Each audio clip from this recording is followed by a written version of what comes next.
All right, hello, my friends. Video is forthcoming, but first, did you know that big tech hates us? And so we're building an ARC. It's called our Warrior Poet Society Network. You can download our app. It's amazing. My classes are there and cool content like this. I have big plans for the network. Woo! This is nerve-wracking. Wunderbar, 100% success rate.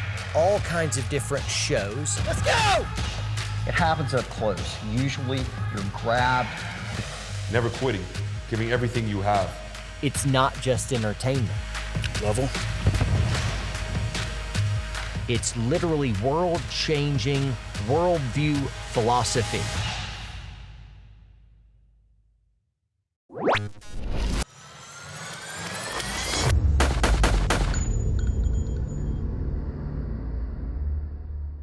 Once upon a time, there was a Delta operator, and he went into a competitive shooting match and some kid smoked him, and he was pissed because he's a good shooter and he's extremely competitive.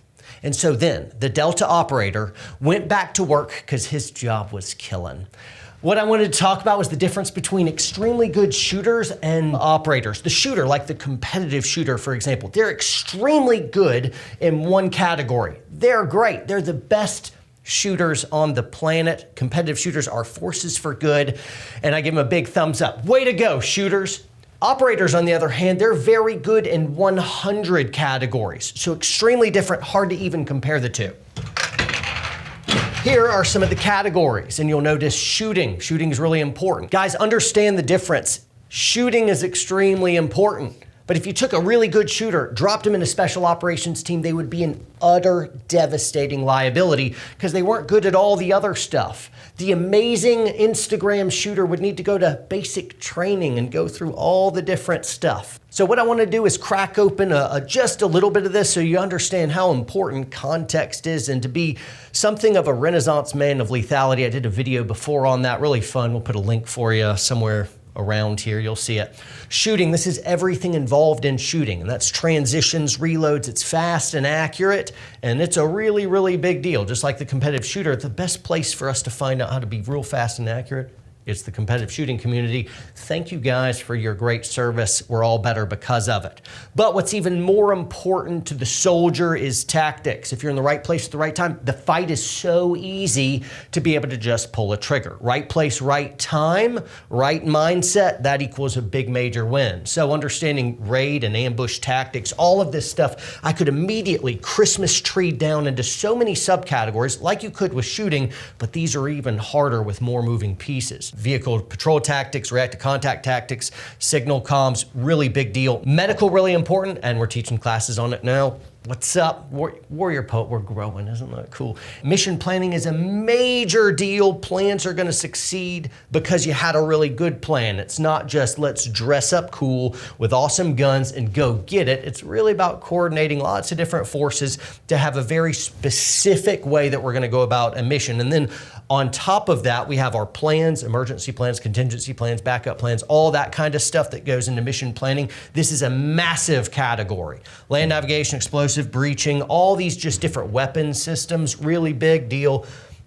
Reconnaissance, I could have put surveillance, counter surveillance in there to make these really massive categories as well. And again, they're categories of knowledge, huge. Hand-to-hand, night vision, low light tactics, sensitive site exploitation, survival skills, physical fitness, and this is being able to have great endurance, great strength, great kind of grit, all the stuff, agility, all that stuff will come into the physical fitness required of a soldier to be able to carry your body weight almost and still have enough energy to hit an objective with awesome ferocity. A bunch of stuff down here, airborne, waterborne operations, fear and pain management. I can't say enough about this.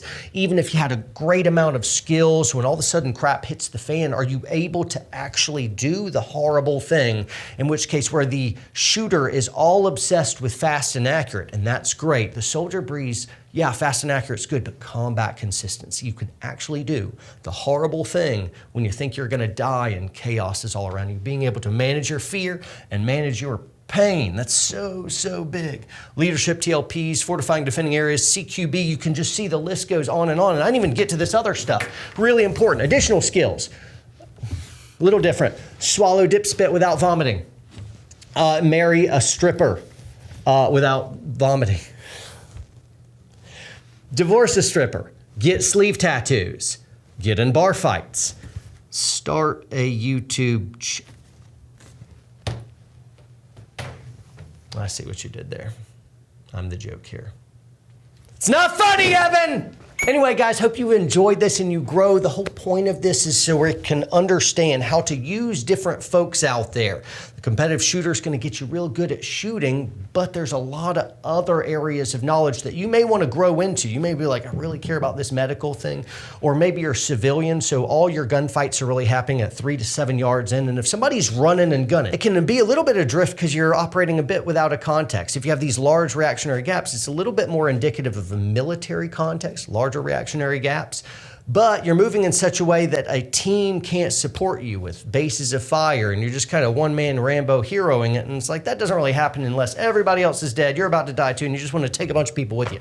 Really, for a good civilian law enforcement kind of context, most of your gunfights should be happening real up close, and stuff like hand-to-hand is extremely important. Strength, speed, so that you can physically kind of martial arts your way to your gun and be able to put stuff down. So when you're interested in training, it's great to go to really, really good shooters for the fast and accurate part, but it's not enough to really win the fights. You got to supplement other knowledge too. And I want you to be able to focus on the people that have kind of been there and done that as subject matter experts that can help you on your journey. But the shooting thing, which is really awesome, really cool, and extremely important, seems to be leading the tactical industry by the nose, and there's some strengths to it, but there's also some marked weaknesses. And I wanted to point that out because I care about you and I care about all of our development so we don't develop false senses of security. Anyway, guys, make sure you share this video, subscribe to the channel, toggle notifications bell to all, like, comment, and you guys are all right. We'll see you next time. Train hard, train smart.